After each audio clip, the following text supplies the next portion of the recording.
Hi there, welcome to the E-commerce Nurse podcast, our second episode. I'm Karina McLeod, ex-Amazonian, consultant and founder of E-commerce Nurse and Vendor Society.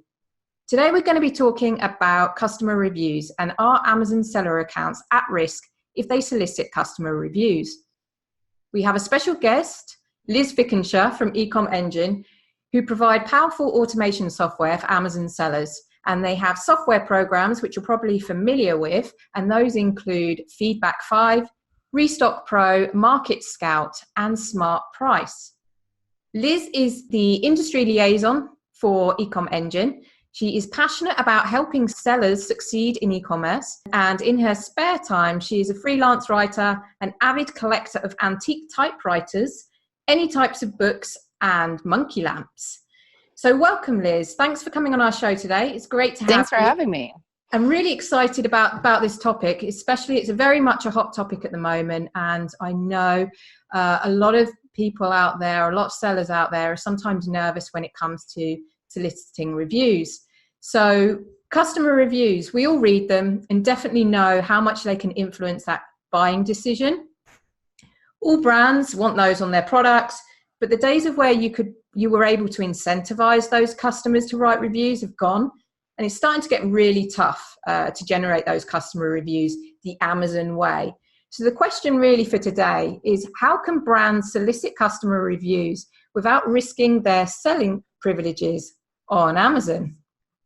This is a hot topic, Karina, and it is one that I talk about a lot. I spend a lot of time on the soapbox because the first thing that I tell any seller, whether they're a brand owner, a wholesaler, whether they're doing retail arbitrage or online arbitrage, or a combination of different types of Amazon seller accounts, you have to follow Amazon's terms of service when asking for customer reviews. They're there for a reason. They're hard to understand. They're hard to find. You've got to follow the actual terms of service regarding requesting reviews. And you also have to pay attention to the community guidelines because that's for both buyers and sellers. But the good news is that you can still ask, but you have to follow the rules. You just absolutely have to follow the rules. This is no time to be a cowboy. It's no time to sneak things into the subject line that might get things through to opted out buyers, which we'll go into in a little while. You can't mess around with the copy of your email, and we'll go into that too. But there are very strict rules that you have to follow. There are people at Amazon that are looking at how your review got there. So if you sent an email and it resulted in a review, Amazon is reading that email. They're looking at buyer-seller messaging, and all third-party tools like FeedbackFive work through buyer-seller messaging. That's how it works. So there are people at Amazon that are looking at these emails. They will ding you if your email is not compliant. Anywhere from suspending you from talking to buyers, contacting buyers for 48 to 72 hours, all the way through suspension. And I talked to Chris McCabe a lot, and he deals with reinstatements. If you get suspended twice for an email violation, for a buyer-seller messaging review request violation twice, and you're out. There's no three times, no three strikes or anything like that. 2 times for the same infraction and you're gone. So there's no room for people to loosely interpret Amazon's terms of service, and people are getting into trouble nowadays. And that's really interesting, because I think a really interesting point that you mentioned about sellers, about Amazon actually reading those emails, because I think a lot of the time sellers don't actually believe that happens or don't even think about it, and they think, oh yeah, we can just get this under the radar. But the fact that Amazon actually is checking up on those emails that are going out to Amazon really highlights how important it is for sellers to really make sure that they're compliant when contacting those customers. Absolutely. And anybody who's gotten that email, we've detected that you've improperly contacted a buyer, they know, oh gosh, well, I guess they are reading my emails, because they are. It's like Big Brother. Big Brother is watching. Well, and you could look at it that way, but you could also look at it in that, I mean, Jeff Bezos goes on the news and does interviews all the time talking about customer obsession and exceeding expectation and creating a stellar customer experience. And that's Amazon's goal for shoppers on the Amazon marketplaces. So if you look at it from that perspective and you look at the ways that bad actors, as Amazon calls them, have manipulated and bent the rules and broken the rules, I think it's high time that Amazon looked at these bad practices and bad actors and started doing something about it, because customer reviews are one of the most important things on the Amazon marketplace for a potential buyer. I read them. I know that my husband reads them avidly. He'll sort by Prime first, and then he sorts by reviews, and he reads all the positive reviews, and he reads all the negative reviews, and he reads if a buyer has responded to a review in line. I mean, and he did that before I started working for eComEngine. So it's not like I taught him. That's just something that he intuitively does when he shops on the marketplace. So if those customer reviews are so important, they have to be legit, right? Otherwise, we get bad information on products, we order bad products, we have bad experiences, and that's the last thing Amazon wants. Definitely. So and there's an the element, motivation. Exactly. And there's that element of integrity. And as Amazon, the reviews are really important to Amazon, and that actually that customers believe those reviews as well, because I know that there is on some sites, you go to those and there's only 5-star reviews and that's it. And it sometimes makes you a bit suspicious. I know everyone wants a 5-star review, but on websites where that's all that they have, sometimes makes you raise a question. So having a mix of reviews is definitely something that's fantastic on Amazon at the same time. But also, you know, it's where a place where Amazon want to ensure customers believe those reviews and don't absolutely jeopardize that in any way, which kind of brings me over to the next question of black hat tactics. So there's lots out there, and a lot of sellers almost really can't. The sellers that want to do it the Amazon way and understand the risk of implementing black hat tactics. And so don't want to go ahead with those, but almost they then get concerned that is there an unfair advantage, because black hat tactics still exist and there are still sellers out there that seem to be ramping up reviews from nowhere. And it really starts, other sellers get frustrated because they think, I'm doing it the Amazon way, I'm adhering to all the policies, yet sure, but I can see people that aren't, yet are they getting away with it, or they seem to be getting away with it? That's a great question. And one of the things that one of the biggest complaints I hear is, okay, well, I'm doing things the right way. And then I look at a competing ASIN and it's got 17 5-star reviews that were all left the same day. They all have similar language. They all have poor grammar. They were written by a non-native English speaker. And how come Amazon hasn't done something about that guy?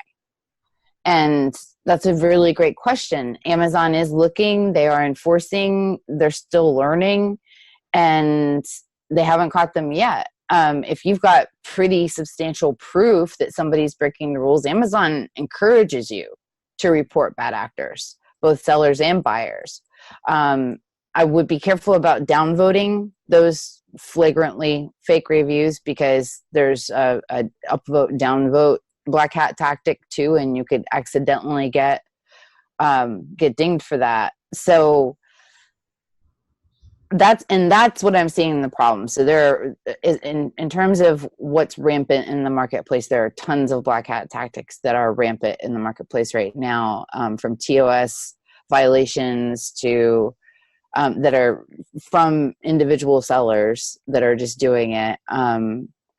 There's review sabotage by competitors, like I was talking about. Like, people are leaving fake reviews on competing ASINs saying that, and they're using keywords like hospital or baby, or those keywords that Amazon looks for in reviews to flag a bad product. They're using those.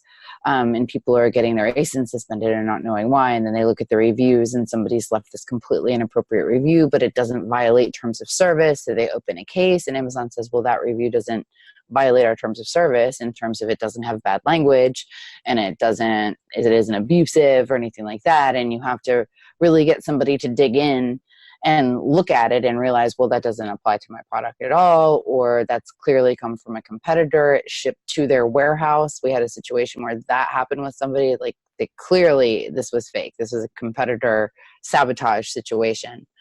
There are agencies that are doing black hat tactics too. You can hire for lots of money. There was that BuzzFeed article a couple weeks ago that talked about people spending tens of thousands of dollars to get these agencies to go in and tank other people's listings and to fluff up reviews. And it really runs the gamut in terms of all the different bad things that are going on. And I do think that Amazon is working to identify those things and to put a stop to them. I think that's a priority at Amazon. But unfortunately, those worst actions result in every single review being under scrutiny by Amazon's internal teams. And there's also the machine learning going on that's catching keywords, and it's catching those red flag words that they're looking for in review requests and that kind of stuff. So even if you're innocently breaking terms of service by the wording of your review request, you can get a warning or suspended because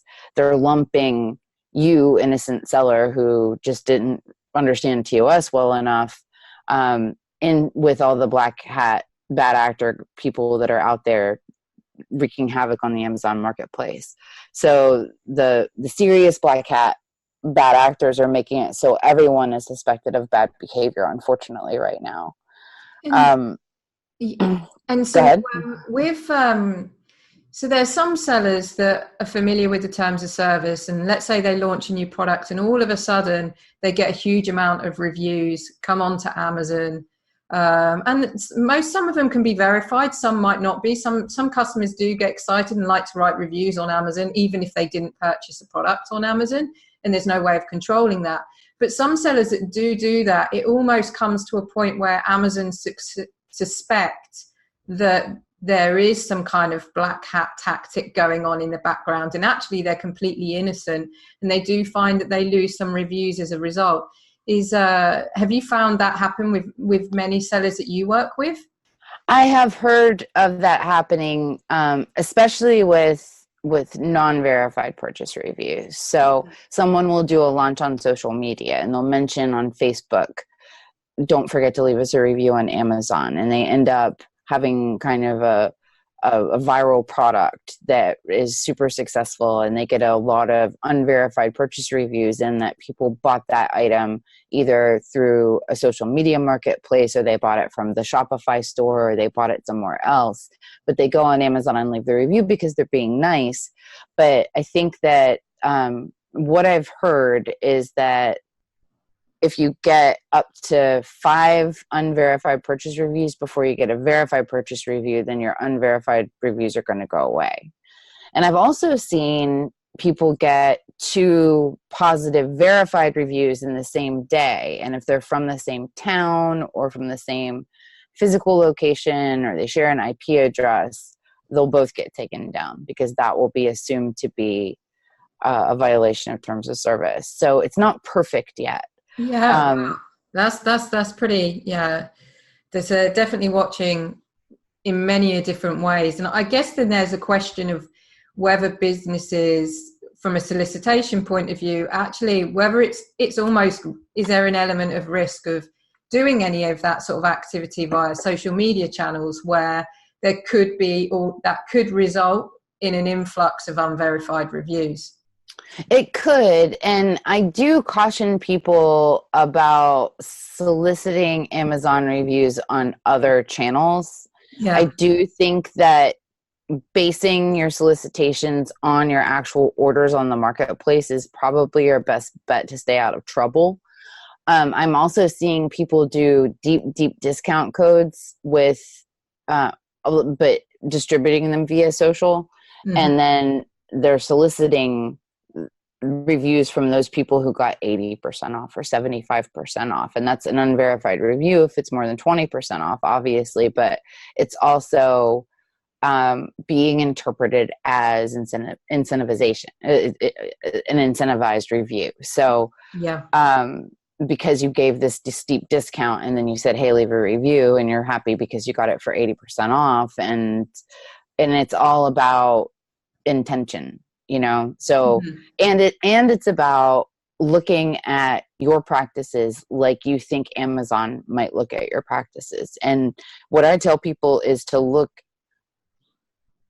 assume that the person reviewing your activity is the most strict person at Amazon. So if there's any way you could potentially be breaking terms of service in spirit, or there's a gray area, don't do it. Just stay within terms of service, and be extremely cautious, because right now it's a time of change. Obviously, like when I first started working with eComEngine, it was a smaller world, obviously, because it was several years ago. And you could incentivize reviews. First of all, there were review groups all over the place that were on the up and up. And Amazon talked about top reviewers. We actually interviewed a couple of top reviewers who got free products in return for their reviews on the marketplace. So when that went away, that was a big blow, right? So then, how do we do it?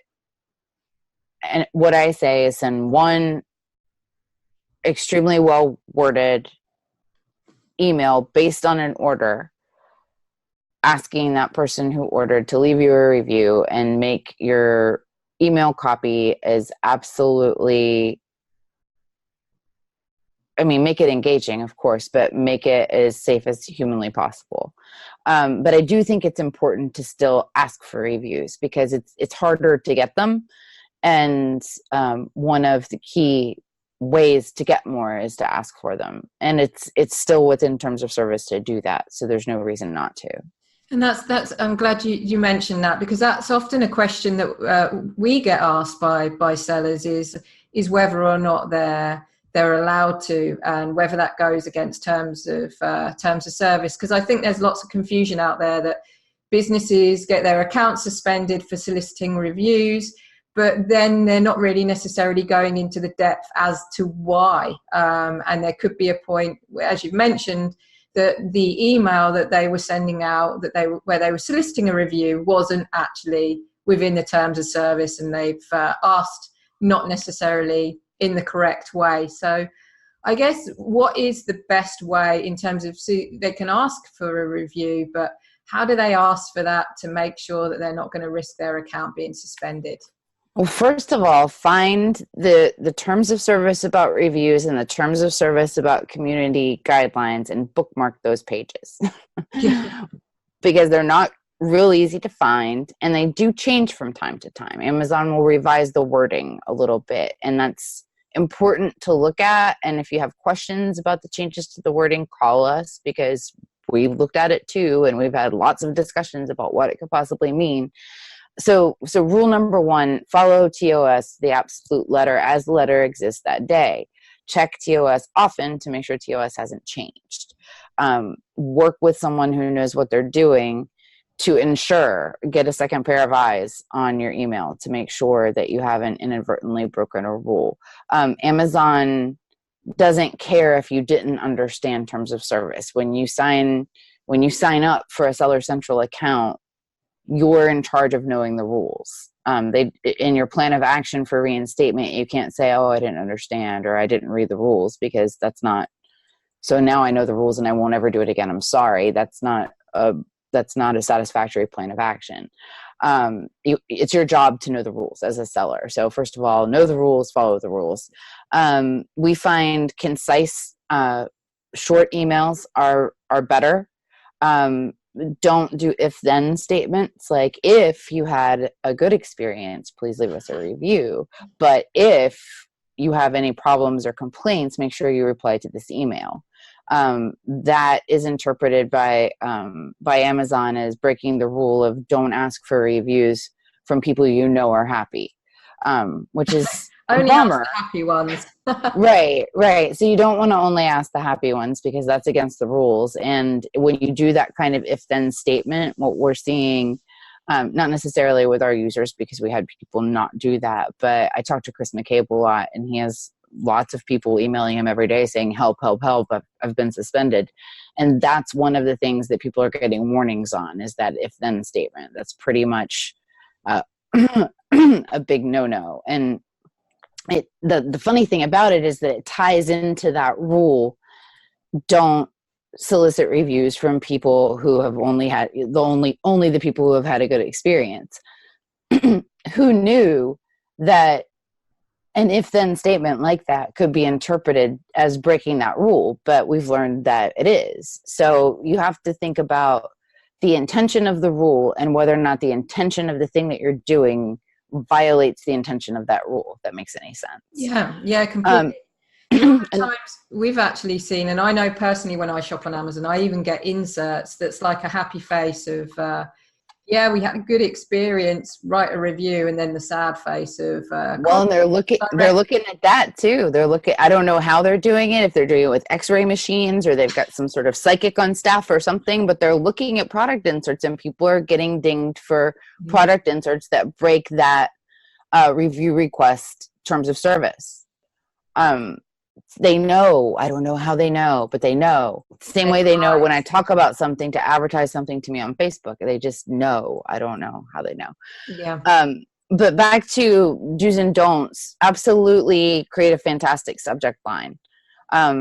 If nobody opens your email, nobody's going to follow your call to action to leave a review. So you've got to create a subject line that makes people open your email. And we've got staff at at eComEngine on the FeedbackFive team that will help you optimize your subject line. And there's a way in the tool actually to A/B test subject lines to see which one's performing better.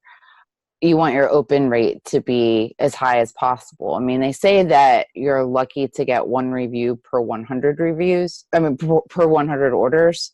And we do see FeedbackFive customers get more than that, but the open rate is the big deal here, because that's all about your subject line, and your subject line has to be awesome.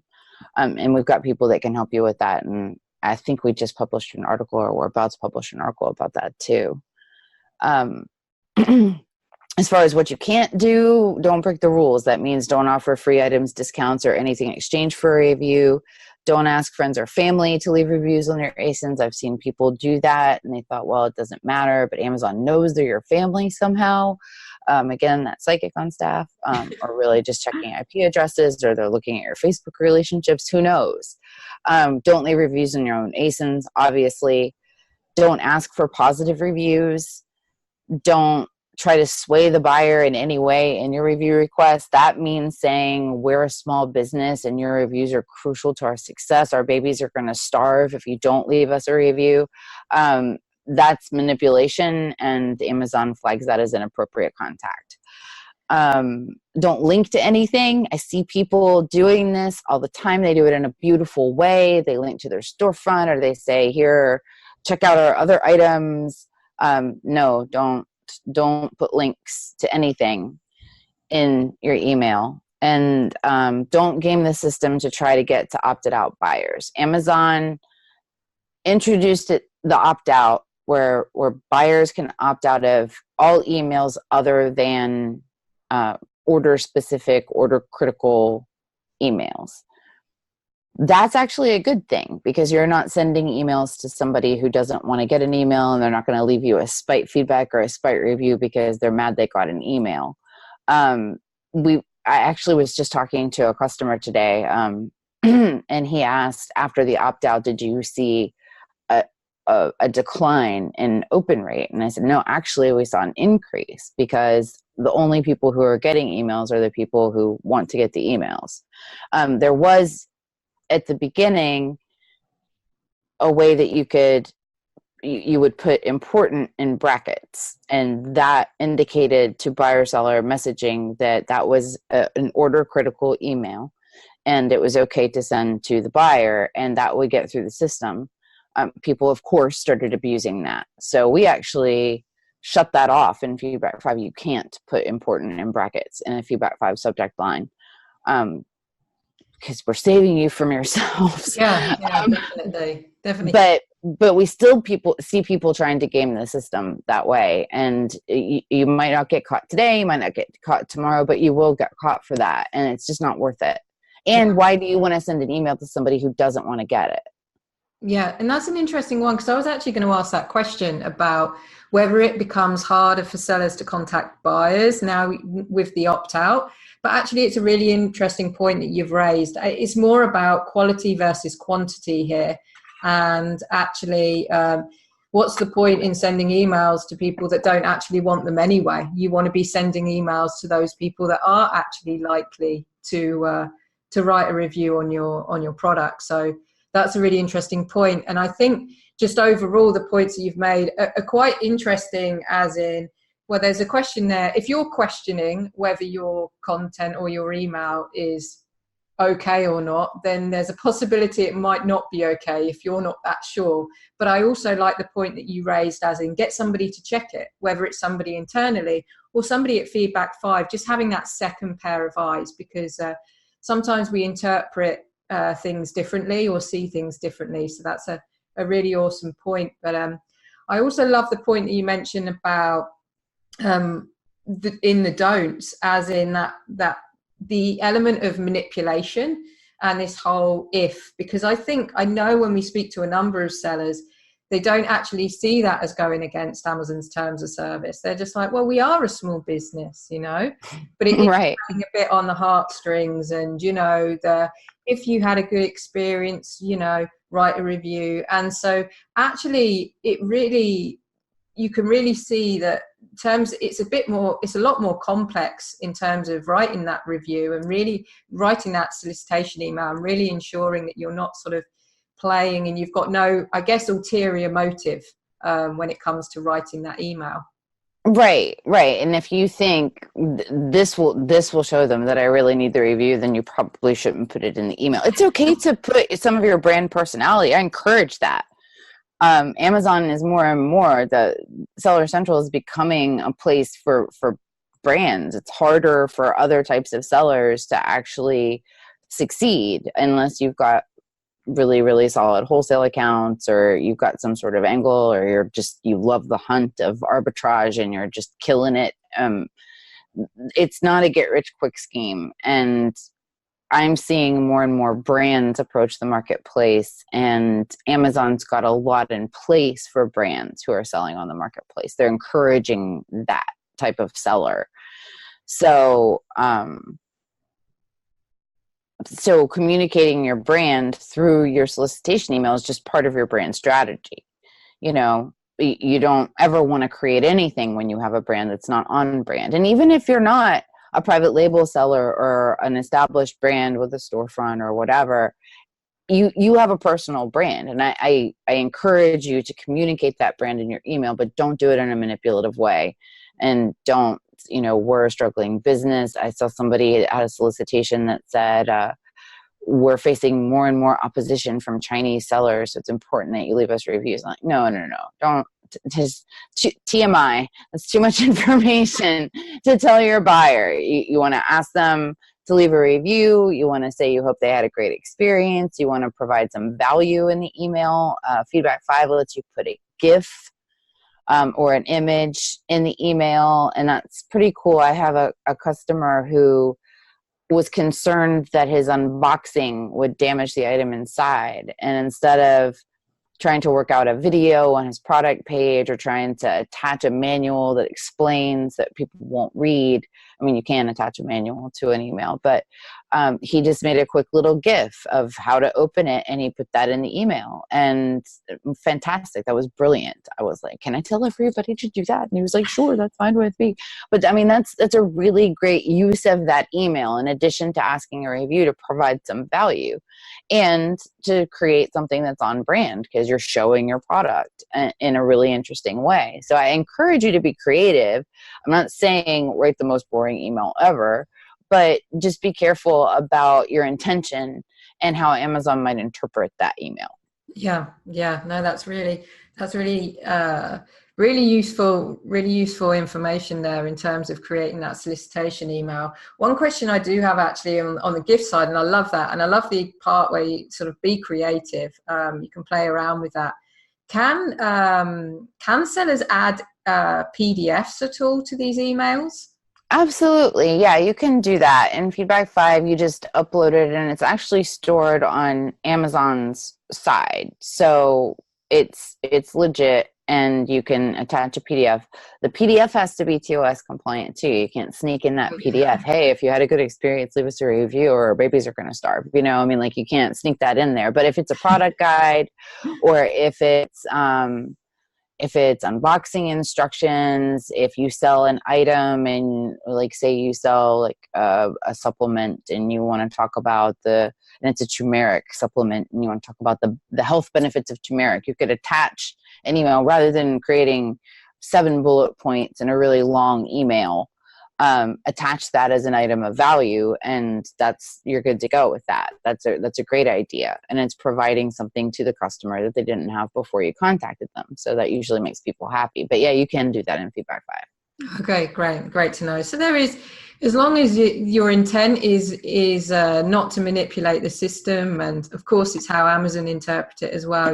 There is room to be, as you say, creative and stand out from the rest, because I know a number of, especially around the holiday season, when you start buying a lot more, as a customer, you find that you can get bombarded with emails. So really, oh yeah, you need to stand, as you say, stand out from the crowd and get creative, and especially also with the subject of the email as well. So that's the most important part. Nobody's going to see the inside of your email if they don't open it. So the subject line is actually the thing you should spend the most time thinking about, and you should create the best subject line in the whole world. That's your job, is create the best subject line ever and test the subject lines. You can test out subject lines in FeedbackFive. So test to see which one works better and start before Q4.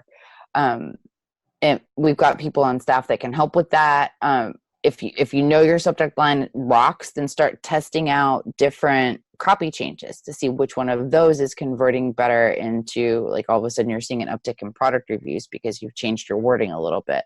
There are lots of ways to test out what's working with your audience. And it's obviously different based on your product, based on the category that you sell in. Your customer personas are different. It's really hard for an Amazon seller to develop customer personas because you've got the whole world buying from you. But you can kind of get an idea based on the feedback that you get, based on the product reviews that you get, what kind of people buy your items. And you can write emails that target that particular person without being manipulative. Definitely. And I love the fact that you know, at FeedbackFive, you're there to support sellers and sellers that don't necessarily feel comfortable or are new to this, or just want to make sure that they're not at risk in any way, that knowing that they have that support from you guys, and you guys that really know the system is fantastic. So thanks, Liz, for all that amazing information that you shared. It's my pleasure. I could talk about this all day long. So that's it. I can imagine. And that's the sort of, well, when you live and breathe customer reviews, or live and breathe Amazon, I guess for those listening, it's always good to be able to take a few action points away with them. If you were to summarize, let's say 3 key actions sellers should implement, what would these be? Follow the rules, know the rules, bookmark the rules, check them frequently. They can change. Make sure you're following the rules, that both the letter of the law and the intent of the law. They're there for a reason, and Amazon is watching, and it's not worth it. It's just not worth it to break the rules. Be patient, because it's harder to get reviews than it used to be. And it's tempting to break those rules to speed things up. Don't do that. Just don't. It's not worth it to lose your seller account just because you're trying to get reviews. I know reviews are super important. I know that it's a bummer that people are breaking the rules and they're not caught yet. I know that it's a struggle, but if you're patient and you do things the right way, I do believe if your product is good, you're going to be rewarded. Optimize your review requests. Test your subject lines. Like I said, you could do A/B test different messages and formats. Make your email visually stimulating. We can create custom templates for you. I know that there are other services. Nozani, a great company, they create custom templates visually for their clients. Make it make it pretty, make it an attractive email, include a picture of the product so people are like, oh yeah, I bought that. Absolutely pay attention to what you're sending. So in addition to making sure it's TOS compliant, make sure it's the best email with the best subject line that you can possibly send. And then another thing that I don't think I've really talked about, I said that Amazon's got all these programs in place for brands. Amazon provides tools for you to get reviews. Specifically, if you're on the vendor side, there's the Vine program, but if you're on the Seller Central side, there's the early reviewer program. At first, when I started talking about that, somebody told me, don't talk about that because it doesn't work. But I was talking to a meetup group up in Boston, and they were like, oh, yeah, we use the early reviewer program for every item that we launch because it works. There's no reason not to do it. I've talked to a number of sellers that said that it helped them get started. It got them those first 5 reviews. It was only $60 for the ASIN. It's worth it to do it. It's a good investment. So Amazon has tried to replace all of the willy-nilly ways that you could get reviews with some actual Amazon-sponsored, Amazon-owned programs that are designed to help you get reviews. So utilize those in addition to using FeedbackFive to ask for reviews. A little plug on the product there. But those are my 4 main takeaways. Oh, definitely. Thank you for that. And that's a really good, I love the point about being patient, because I know it can be frustrating, especially when you as sellers see other sellers getting away with things, seeing these crazy number of reviews appear on Amazon. But I always believe, I'm a believer of karma as well. And you just buy the books, be patient, and it will come. But also you've got to think about the longevity of being on Amazon, and you're not there just for the short term. If you want to be there for the long term, you definitely have to play by the rules. So absolutely. Thanks for being an amazing guest today and for sharing. Thanks for having me. Awesome. This was fun. So yeah, it's been great hearing about reviews. I could actually keep listening for another hour or so about reviews, because it's definitely really insightful. And I guess also with Amazon's constantly evolving. They're changing the rules, the policies, and hearing this now is really interesting from having this conversation about 3 years ago. It's completely evolved. It continues to evolve. And it's been fantastic to hear all the latest tips and tricks. So thank you. Thank you. And hopefully we'll speak again, no doubt, on... I would love to. Thanks, Karina. Bye. Bye. For our next episode, we have a special guest, Connor Gillivan from freeup.com. We're going to be talking about outsourcing and how more and more businesses are using freelancers and agencies to help them manage certain tasks. Connor will be providing us some tips and tricks on how to ensure that you find the right person for the role that you're looking for.